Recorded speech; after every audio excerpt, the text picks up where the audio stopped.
Hi everyone, welcome back to the my channel. My name is Anil और व्यूजेस की इस वीडियो के अंदर हम बात करने वाले हैं कि प्रॉप्स क्या होते हैं, कैसे यूज़ कर सकते हैं, सब कुछ देखने वाले हैं। सो स्टार्ट करते हैं सबसे पहले इस वीडियो के पॉइंट्स के साथ में। ये इस वीडियो के एक्चुअली 5 पॉइंट्स हैं। सबसे पहले कि प्रॉप्स होते क्या हैं मैं आपको वो बताऊँगा। एक कंपोनेंट बनाना पड़ेगा, उस कंपोनेंट के अंदर हमें डिफाइन करने पड़ेंगे प्रॉप्स को पास करना पड़ेगा और उसको एक्सेस करना पड़ेगा। ठीक है, वो तरीके से एक एक चीज़ देखने वाले हैं। सो स्टार्ट करते हैं। सबसे पहले कि प्रॉप्स होते क्या हैं। देखिए, जैसा कि एक फंक्शन होता है हमारा नॉर्मल, उसके अंदर हम पैरामीटर पास कर सकते हैं, उसी तरीके से एक कंपोनेंट के अंदर हम कुछ प्रॉप्स भी पास कर सकते हैं। प्रॉप्स को आप पैरामीटर भी कह लो या फिर प्रॉपर्टीज कह लो, आपकी मर्जी है। बट एक्चुअली इसका मेजर काम यही होता है कि अपने चाइल्ड कंपोनेंट के अंदर, सबलिंग कंपोनेंट के अंदर में डेटा को पास करना।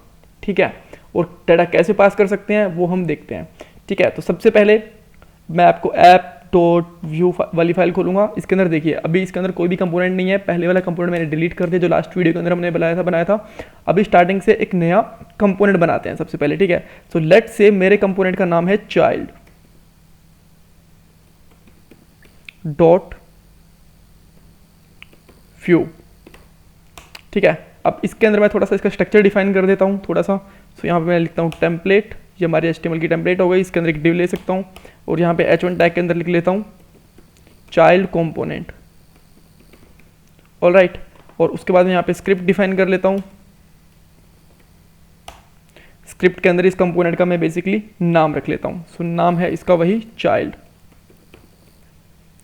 परफेक्ट।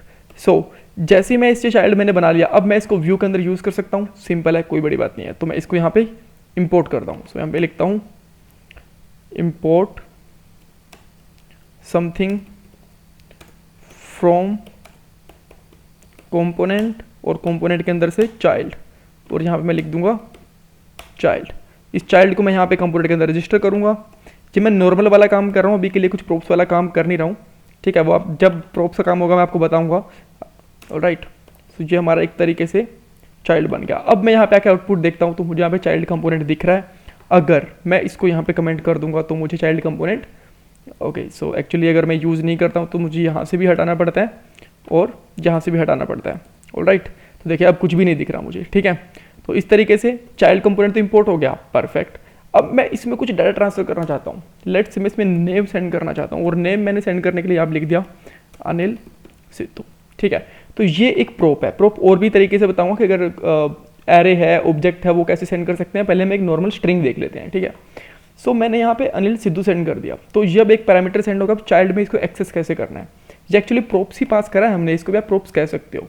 ठीक है, तो अब इसको एक्सेस करने के लिए मैं क्या करूँगा। सबसे पहले मैं यहाँ पे एक प्रॉपर्टी होती है मेरी, वो यूज़ करूँगा प्रोप्स।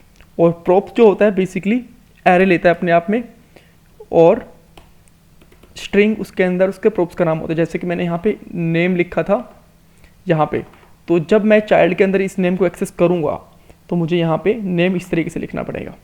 ठीक है, नेम इस तरीके से लिखने के बाद में मैं चाहूँ तो अब इसको डायरेक्टली यूज़ कर सकता हूँ। अब मैं यहाँ पे लिखता हूँ H3 कंपोनेंट और यहाँ पे इसको यूज़ करता हूँ।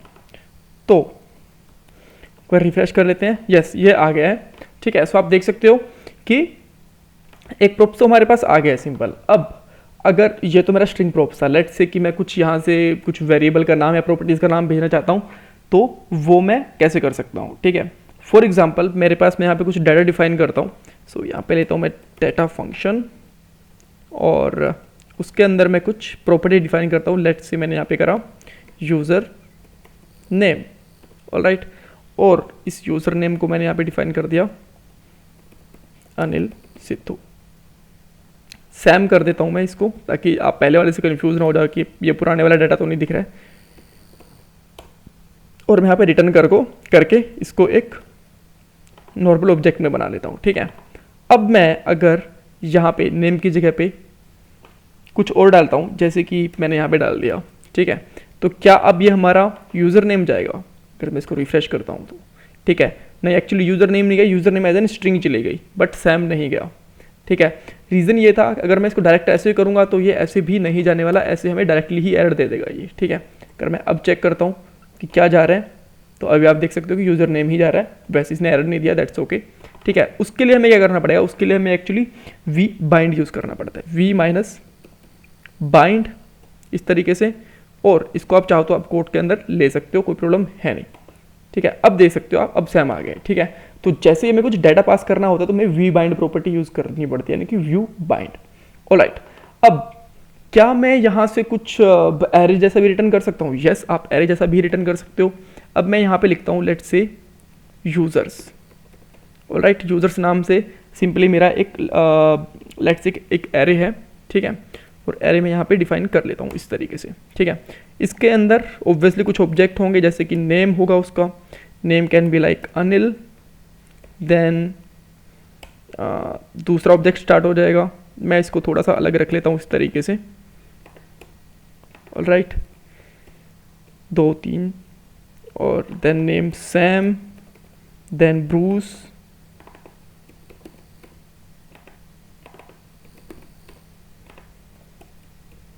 Then something like Tony and all. Alright, तो हमने 4 नेम ले लिए। अब इनको एक्सेस हम कैसे कर सकते हैं? अगर मैं अब इसका आउटपुट चेक करता हूँ तो ये मुझे आउटपुट नहीं दे रहा होगा। ठीक है, इवन ये मुझे यहाँ पे एरर दे रहा है। ठीक है, सो अब हम क्या कर सकते हैं इसको एक्सेस करने के लिए? इसको एक्सेस करने के लिए हमें चाइल्ड के अंदर आना पड़ेगा, और ये एक्चुअली डाटा बन गया है पूरा। तो हमें अब इसको एरे है पूरा, तो हमें इसको कोई लूप वगैरह लेके इसको रिजोल्व करना पड़ेगा। ठीक है, सो मैं अब क्या करता हूँ, यहाँ पे एक लेट्स से मैं एक एल टैग ले लेता हूँ। ठीक है, और या फिर आप चाहो तो नॉर्मल h1 टैग भी ले सकते हो। ठीक है, मैं यहाँ पे h3 टैग ही ले लेता हूँ, दैट्स ओके, कोई खास फर्क नहीं है। ठीक है, और इसके अंदर मैं यहाँ पे लिखता हूँ v4, दैट सिंपली मीन ये हम लोग फॉर लूप यूज़ कर रहे हैं व्यू का। सो इसके बाद मैं डिफाइन करूँगा आइटम, और आप ये कह सकते हो यूज़र इन, यूज़र इन जो हमारा ये प्रॉपर्टी है जो हमने यहाँ से पास करी है, एक्चुअली अभी तक पास तो करी नहीं है हमने, यूज़र्स पास करी है। यूज़र्स को मैं यहाँ पे ले सकता हूँ, और इसका नाम भी मैं यूज़र्स ही रख देता हूँ, क्योंकि नेम तो एक अजीब सा लग रहा है। ठीक है, अब मैं लिख देता हूँ यूज़र इन यूज़र्स। ठीक है, और उसके बाद में एक्चुअली इसकी हमें की डिफाइन करनी पड़ती है, ये आप मत भूलिएगा, अगर आप की भूल गए तो फिर ये इसको रेंडर करेगा नहीं। ठीक है, तो यहाँ पे लेना पड़ेगा की, और जो की आप डिफाइन करोगे कुछ इस तरीके से डिफाइन कर सकते हो, यूज़र डॉट नेम, या फिर यूज़र की जो भी एक यूनिक आईडी होगी आप उसको डिफाइन कर सकते हो। ठीक है, ऑलराइट, सो इसको डिफाइन करने के बाद में मैं इसको ओपन करता हूँ, और यहाँ पे आप डबल करली ब्रेसेस लेके यहाँ पे लिख सकते हो यूज़र डॉट नेम। सो अब मैं अगर मेरा आउटपुट चेक करता हूँ तो आप देखिए 4 के 4 जो नाम है वो हमारे लूप में आ गए हैं। ठीक है, अब मान लीजिए कि इसके नाम के साथ साथ कुछ ईमेल जैसी प्रॉपर्टी भी थी, लेट्स से ईमेल थी इसकी, और ईमेल प्रॉपर्टी थी anil@test.com। ऑलराइट, तो उसको भी क्या एक्सेस कर सकते हैं? बिल्कुल एक्सेस कर सकते हैं, इसमें कोई प्रॉब्लम नहीं है।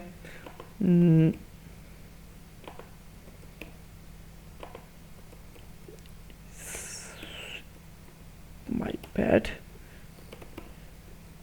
और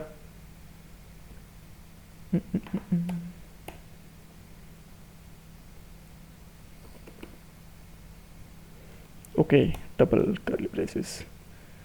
सो यहाँ पे email can be like tony@test.com, और यहाँ पे मैं ब्रूस कर देता हूँ, और यहाँ पे सैम कर देता हूँ।